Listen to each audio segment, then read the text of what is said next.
말씀의 거울 앞에서 나를 보자.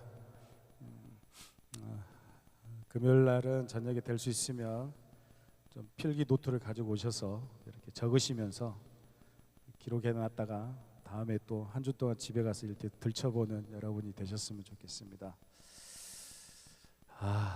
우리는 어떤 거울을 보고 있느냐, 이런 질문을 던지면 많은 사람들이 전신 거울이요, 아니면 화장품 하는 이런 거울이요, 아니면 저는 예쁜 분홍색의 이런 거울들이 있습니다 라고 이야기를 많이 해요.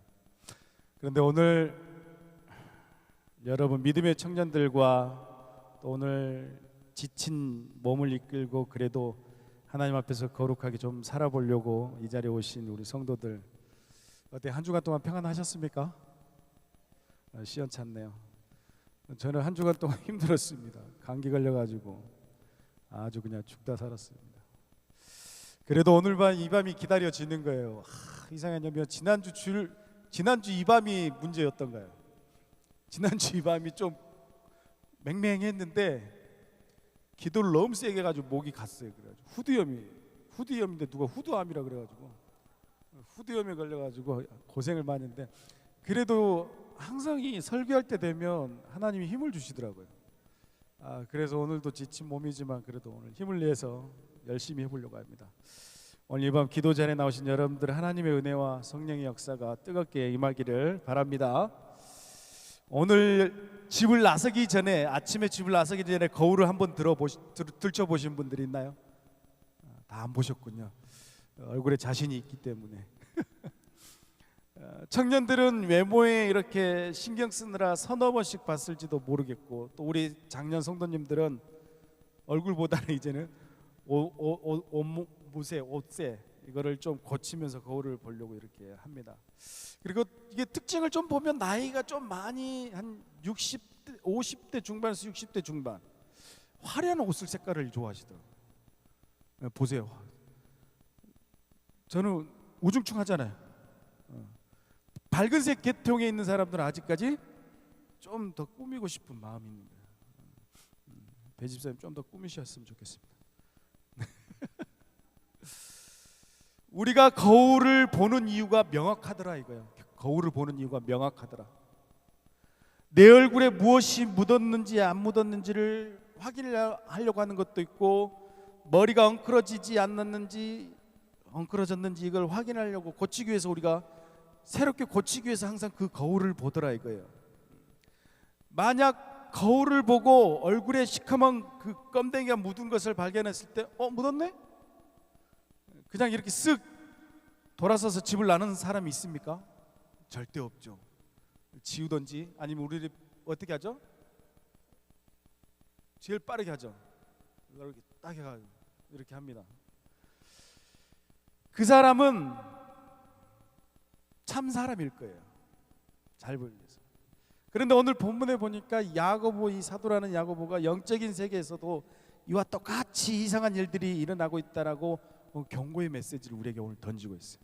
바로 하나님의 말씀을 듣기만 하고 돌아서서 잊어버리는 사람들에게 대해서 오늘 말씀을 던지고 있다라고.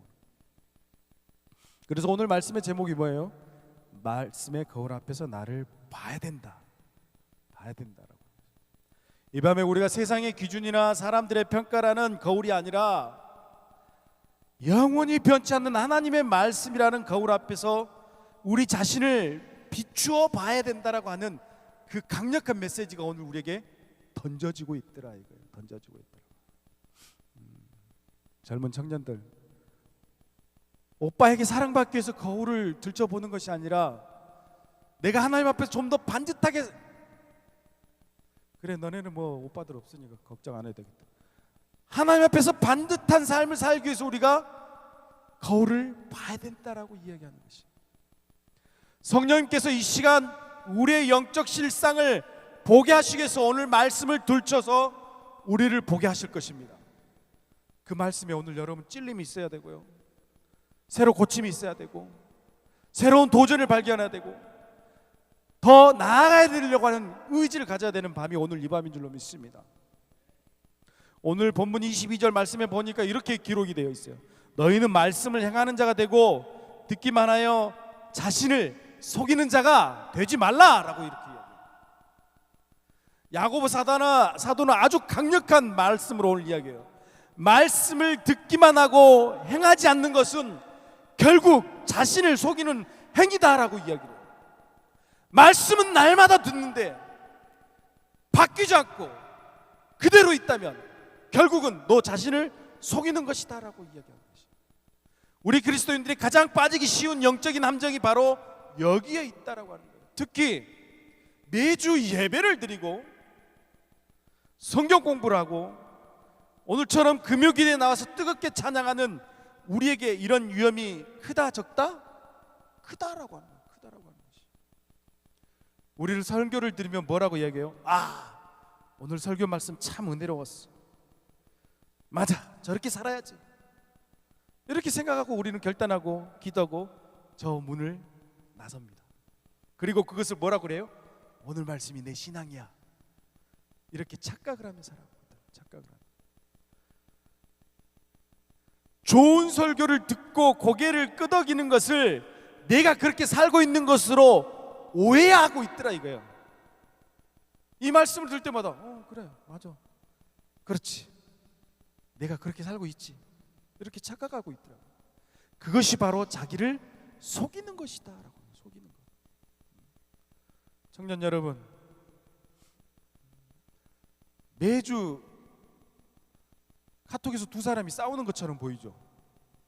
글이 올라온 걸 보면 부장 집사님 계속 좋은 말씀 올리고 어떤 목사님은 계속 좋은 문구 만들어서 올리고 그거를 읽을 때마다 나는 내가 지금 읽고 있으니까 나는 정말로 청년스럽게 하나님 앞에서 잘 살고 있어 이렇게 착각할 때가 있다. 착각할 때가 있다. 귀로 듣고 머리로 동의하는 지식은 아직 여러분의 믿음이 아니다라고 하는 것이. 오늘 이 자리에 설교를 듣고 수긍하고 고개를 끄덕인다고 해서 그게 나에게 주어지는 믿음이 아니다라고 하는 것이 착각이다라고 하는 착각. 작년 여러분, 수십 년간 쌓아온 성경적 지식과 예배 경험이 삶의 실천으로 이어지지 않는다면 그것은 영적인 비만에 빠져 있다라고 하는 것이. 내가 착각에 빠져 살고 있다라고 하는 것이. 성령 집회 와서 뜨겁게 눈물을 흘며 기도하는 사람들 많습니다. 주님, 사랑하게 하여 주시옵소서. 용서하게 해 주옵소서. 교회에서 헌신하게 도와주시옵소서. 이렇게 부르짖어요. 우리 가정을 위해서 부르짖어요. 자녀를 위해서 부르짖어요. 그런데 예배당 문을 나서면 운전하면서 거친 말이 튀어나옵니다. 저 썩을 것이 어떻게 내 자리를 운전해 이렇게 삑 들어와? 다 그렇잖아요. 가끔 우리는 자녀들한테 그런 말 한마디 한 적 있어요. 너 그딴 식으로 하면 나가 뒤져라. 할렐루야. 아멘 안 하네. 가정에서 배우자에게 짜증을 낼 때도 있어요. 그만 좀 해! 그런 적 있죠. 다 자기를 속이고 있는 거예요. 다 자기서. 이재인 집사님 그런 적 있죠. 남편이 오케이 자기를 속이고 있다고. 직장에서 이기적인 모습을 그대로 유지한다면 우리는 방금 전 뜨거웠던 예배의 감격으로 나 자신을 속이면서 살아가고 있다라고. 날마다 우리는 하나님 앞에 결단하며 그렇게 살겠다라고 죄인처럼 나는 죽겠다라고 고백하지만 나 자신을 속이면서 우리는 신앙생활하고 있다라고 하는 것이. 사단은요, 우리가 교회 안에서 은혜 받는 것을 두려워하지 않습니다. 두려워하지 않아요. 그래, 교회에서 은혜 많이 받아. 사단이 정말로 두려워하는 것은 뭐냐면 그 은혜를 받은 성도들이 교회 문을 밖으로 나가서 삶의 현장에서 말씀 그대로 살아내는 것, 그 삶을 시작할 때 그때 사단이 가장 두렵다라고 이야기하는 것이에요. 그렇기 때문에 여기 앉아있는 여러분들은 사단이 두려운 존재가 아니에요. 여러분들은 왜? 자기 자신을 속이고 있기 때문에. 나가서 정말로 그 말씀대로 결단하는 것처럼 살아가기 시작할 때 사단은 우리를 가장 두려워하더라. 오늘 이 밤 듣는 자에 머물러 있던 우리들이 영적 안일함을 오늘 회개해야 될 것이 있습니다. 그리고 하나님 앞에 행하는 자가 되기로 결단하는 역사가 있기를 바랍니다. 하나님, 말씀을 듣고 신앙생활 한다라고 내가 그렇게 착각 속에 빠져 있는데, 나 자신을 속여가고 있는데, 오늘 그것을 뛰어넘어서 내가 하나님 앞에 더욱더 실천하며 행함을 드러내는 그런 삶을 살아가게 해달라고 기도하는 여러분들 되시기 바랍니다. 기도로 끝나서는 안 돼요. 어떻게 된다? 교회 밖을 나가서 사단이 두려워하는 존재로 살아가야 된다라고 하는 것이에요. 야고보는 이 상태를 거울을 보는 사람으로 이렇게 비유를 하고 우리에게 실감나게 설명을 하고 있어요. 23절과 24절. 누구든지 말씀을 듣고 행하지 아니하면 그는 거울로 자기의 생긴 얼굴을 보는 사람과 같아서 제 자신을 보고 가서 그 모습이 어땠는지를 곧 잊어버린다라고. 여기서 거울로 자기의 생긴 얼굴을 본다 할 때, 당시 로마 시대의 거울은 우리가 이렇게 쓰는 유리 거울이 아니었어요. 청동을 닦아서 만든 거울이었기 때문에 아주 막 닦아야 되고 주목해서 딱 들여다봐야지만이 그것도 희미하게 잘 보였다, 형체가 보였다라고 하는 거죠. 즉 대충 본 게 아니라 어떻게 아주 열심히 들여다봤다, 아주 열심히 들여다봤다라고. 우리도 그렇습니다. 주일 설교를 들 때 노트에 받아 적기도 하고 성경 통독도 하고 깊이 묵상도 하고, 더 시간이 나면 뭐 어디 텔레비에 목사님 설교 나온 거 다 듣기도 하고 라디오도 듣기로 열심히 해요. 내 영적 상태를 말할 때 열심히 비추어 봅니다. 내 안에 이런 탐욕이 있구나, 내 안에 이런 마음의 음란이 있구나, 이런 것들을 말씀을 통해서 우리가 이렇게 발견하게 돼요. 내가 하나님보다 재물을 더 의지하고 있었구나, 말씀을 거울을 통해 내 부끄러운 영적을 민낯을 발견하게 되어지더라 이거예요. 그런데 문제는 그 다음이다라고 이야기해요. 그 다음 보고 가서 곧 잊어버리거니와. 말씀 앞에서 나를 비춰보고 내가 그렇게 있다는 것을 보기는 보되 나가면 어떻게 된다? 잊어버리더라 이거예요. 잊어버리더라고. 잊어버려서 안 된다라고 하는 것이. 감기 걸리니까 이게 완전히 그냥 도울 선생님 목소리가 나와. 거울 앞을 떠나 세상 속으로 들어가는 순간, 방금 전 말씀이 지적했던 내 영혼이 영적인 허물과 부끄러움을 까맣게 잊어버리더라 이거예요. 왜 잊어버릴까요? 왜 잊어버릴까요? 자기 자신을 속이는 착각에 빠져있기 때문에. 나는 오늘 예배를 갔기 때문에, 헌금을 했기 때문에, 찬양을 했기 때문에 나는 하나님 앞에 괜찮을 거야. 천만의 말씀. 그게 가장 큰 믿음이라고 하는 것이. 무서운 믿음이에요. 세상의 유혹이 너무 강하고 당장 눈앞에 닥칠 삶의 염려와 현실보다 더 바깥 현실이 커 보이기 때문에 우리는 쉽게 잊어버린다라고 하는 것이. 교회 안에서는 걱정이 없어요. 걱정이 없잖아요. 지금 내일 일은 난 모르잖아요. 그렇지만 교회 밖을 나가면 어때요? 당장 오늘 저녁에 콩나물국을 끓여야 되는데 콩나물 살 돈도 없어. 그런 걱정이 오는 게 세상이라고 하는 것이. 청년들은 어때요? 취업과 미래에 대한 불안함 때문에 더 힘들어질 거예요. 청년들은 더 힘들어질 거예요. AI 때문에 아마 수많은 취업 직업들이 없어진다라고 해요. 장년들은 어때요? 자녀 양육 너무나 힘들죠. 그렇죠. 노후 대책에 대해서 이 나라는 도대체 얼마나 연금을 받아야지 살 수 있는지, 경제적인 압박 때문에 우리가 힘들어하고 있어요. 거울 속에 보았던 오직 너 하나님의 사람아, 믿음의 선한 싸움을 싸우라고 하신 말씀의 음성을 망각해버리게 되어지더라 이거예요. 세상께 너무 크기 때문에. 세상께 너무 크기 때문에. 성도 여러분, 말씀의 거울 앞에서 내 죄를 깨달았다면 그 자리에서 기도로 씻어내시기 바랍니다. 내 허물을 보았다면 성령의 도우심을 구하면서 고쳐야 된다 여러분. 고쳐야 돼요. 보고서 돌아서서 잊어버린 영적 건망증에 빠지는 인생이 아니라 이 밤에 내가 이 영적인 건망증을 치유할 수 있는 그런 밤이 되어야 된다는 것이. 오늘 하나님 앞에 처절하게 부르짖으시기 바랍니다. 하나님, 이런 착각 속에 내가 빠져 살지 않기를 바랍니다. 하나님, 세상 속에서도 내가 정말 하나님 앞에 열심을 내기를 원합니다. 그러한 믿음으로 여러분 오늘 기도하셔야 되는 거예요.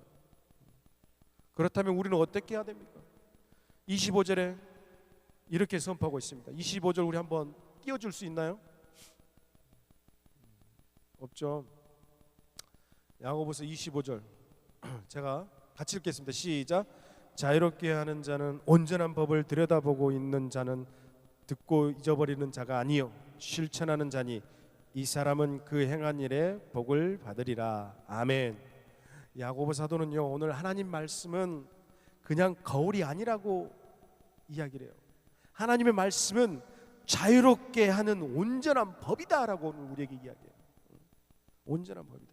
세상의 법과 규칙은 우리를 구속하고 우리를 얽매이고 우리를 힘들게 하고 때로는 목숨을 앗아갈 수 있는 그런 세상적인 법이고 규칙이지만, 그러나 하나님의 말씀은 신기하게도 우리를 얽매는 것이 아니라 죄와 사망과 세상의 염려로부터 우리를 어떻게 한다? 진정한 자유를 만든다라고 이야기해요. 진정한 자유를. 돈의 노예가 되었던 사람이 자족하라는 말씀 순종할 때 문줄로부터 자유롭게 되어진다. 사람들의 평판에 목숨을 걸었던 청년들이 너는 내 존귀한 자녀라라고 하는 이 하나님의 말씀을 시선을 붙잡을 때 사람들의 평가로부터 자유로워질 수 있다라고 하는 것이죠. 저는요,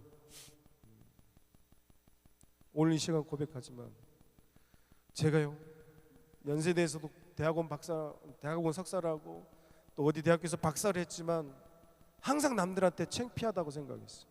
창피하다고. 왜? 사람들의 시선을 보고 사람들의 평가를 더 귀하게 생각했기 때문에. 그렇지만 요즘 그렇지 않아요.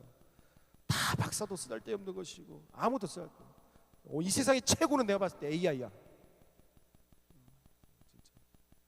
여러분, 하나님의 시선을 붙잡으시기 바랍니다. 세상의 규칙과 법규에 얽매이지 마시고 하나님의 말씀으로부터 자유함을 받는 여러분들 되시기 바랍니다. 이 자유하게 되는 온전한 법을 어떻게 하라고 합니까? 들여다봐야 된다라고. 들여다봐야 된다. 들여다봐야지만이 하나님이 너희들에게 복을 줄 것이다라고 이야기해요. 하나님에게 들여다봐야지고 들여다보고 잊지 말고 그것을 실천하는 자에게 복을 준다라고 이야기했어요. 우리는 듣는 것까지는 해요. 예배당 와서 듣는 것까지는 해요. 그리고 나서 뭐예요? 잊어버리지 마라 그랬는데 잊어버려요. 그 다음이 뭐예요? 실천하라 그랬는데 뭘 들었지? 생각이 안 나. 그러니까 실천을 못 하는 거예요. 그래서 오늘 제가 서두에 뭐라 그랬어요? 노트 가져오셔서 꼭 써보시고 일주일에 한 번씩 펼쳐보시고 생각해서 잊어버리지 마시고 실천해보라 이거예요. 그럴 때 하나님이 행하는 자에게 복을 주신다. 이 단어는 요한복음에서 베드로와 요한이 예수님의 무덤 안을 하기 위해서 몸을 굽혀서 깊이 살펴본 것처럼 그 뜻을 의미하고 있다라고 하는 것이죠. 즉 말씀 앞에 내 몸을 굽히고 내 자아를 숙이고 그 말씀을 내 가슴 깊이 새겨서 떠나지 않는 상태를 유지하는 것이 뭐다? 들여다보고 있는 자다라고 이야기합니다. 들여다보고 있는 자.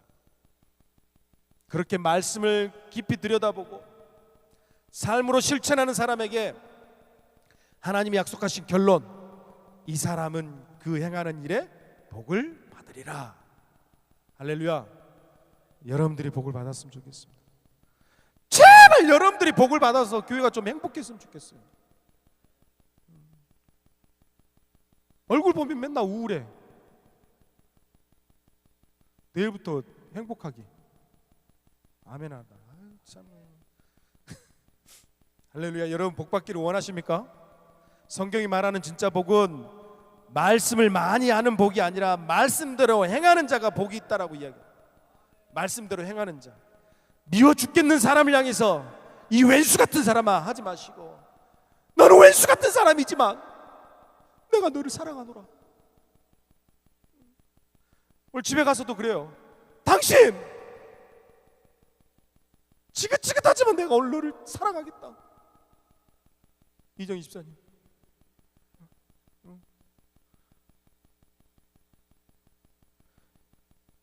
먼저 소민을 내미시고 내 심령에서 하늘의 평강이 임하는 복을 누리시기 바랍니다. 실천하는 자만이 누릴 수 있는 거예요. 미래가 불안하지만 너희는 먼저 그의 나라와 그의 의를 구하라고 하신 말씀을 붙잡고 내 삶의 우선순위를 예배와 선교에 둘 때 하나님의 나라의 모든 쓸 수 있는 복들이 기적처럼 나타날 것입니다. 우리 청년들도 마찬가지예요. 청년 시대, 젊은 시대 때 내가 놀고 싶고 더 하고 싶고 막 그런 것들이 많아요. 그렇지만 그 시대에 가장 중요한 건 뭐냐면, 우리 청년들한테 지난주 담임 목사님도 말씀하셨지만 최선을 죽을 힘을 다해서 신앙생활 해봐라. 하나님한테 한번 던져보는 거. 던져보고, 그리고 그 하나님의 받아주는 은혜를 가지고 내가 세상에서 살다 보면 하나님이 내가 계획하지 않았던 방향으로 나를 이끌어 가시는 것을 보게 될 거예요. 우리 성도들도 마찬가지예요. 해보세요 제발. 매주 토요일 날 저녁에 주보 55장을 뽑는데 이번 주는 미친 척하고 200장을 뽑을 거야. 목사님 칼라로 뽑았다 욕할 수도 있겠지만, 남는 거 주일날 예배 끝나면 5장씩 다 가져가셔서 옆집 대문에 다 꽂아 넣으세요. 복음을 전파하시기 바랍니다. 실천해 보세요. 말씀대로 행하면 복이 온다라고 이야기해요. 내 이익을 포기하더라도 정직하게 행하라는 말씀에 순종할 때 하나님이 내 삶의 방패가 되어 주실 줄 믿습니다. 실천할 때 능력이 나타나게 되어집니다. 실천할 때 말씀이 살아 움직이는 것을 보게 되어질 것입니다. 그리고 내 삶이 변화되는 것을 경험하게 되어질 것입니다. 이제 말씀을 맺겠습니다. 매일 밤낮으로 켜고 보는 스마트폰 화면보다, 세상이 말하는 성공의 기준보다 우리는 하나님의 말씀이라는 거울을 얼마나 더 자주 깊이 들여다보고 있는지를 한번 돌이켜보시기 바랍니다. 오늘 밤 우리는 기도의 자리로 나아갈 때, 기도는 말씀의 거울 앞에서 발견한 내 모습의 부끄러움을 오늘 성경의 보혈로 보게 할 것이고, 또 기도할 때마다 그것을 씻겨주실 것입니다. 그리고 내 힘으로 도저히 말씀대로 살 수 없기 때문에 성령님 나에게 행할 수 있는 능력을 주시옵소서. 오늘 이렇게 부르짖는 시간 되시기 바랍니다. 사랑하는 청년 여러분, 세상 거울이 속삭이는 외모, 스펙, 연봉에 주눅들지 마시기 바랍니다. 말씀 거울 앞에서 서서 여러분이 얼마나 존귀한 하나님의 자녀인지를 확인하시기 바랍니다. 매일 실천하면서 내가 얼마나 하나님의 존귀한 자녀인지를 실천해서 그것을 확인하는 하루하루가 되어야 된다고 하는 것입니다. 그리고 믿음의 장년 여러분, 삶의 무게가 아무리 무거워도 말씀의 거울을 떠나서는 안 되는 거예요. 떠나서는 안 되는 거예요. 주방에다가도 하나님의 말씀을 떠나는 자는 지옥에 갈 것이다라고 그냥 써놔. 하나님의 말씀을 끝까지 보시기 바랍니다. 말씀에 순종하여 행하는 자에게 부어주시는 영적인 그런 권세와 복을 자녀들에게, 청년들에게 삶으로 증명해 보여주시기 바랍니다.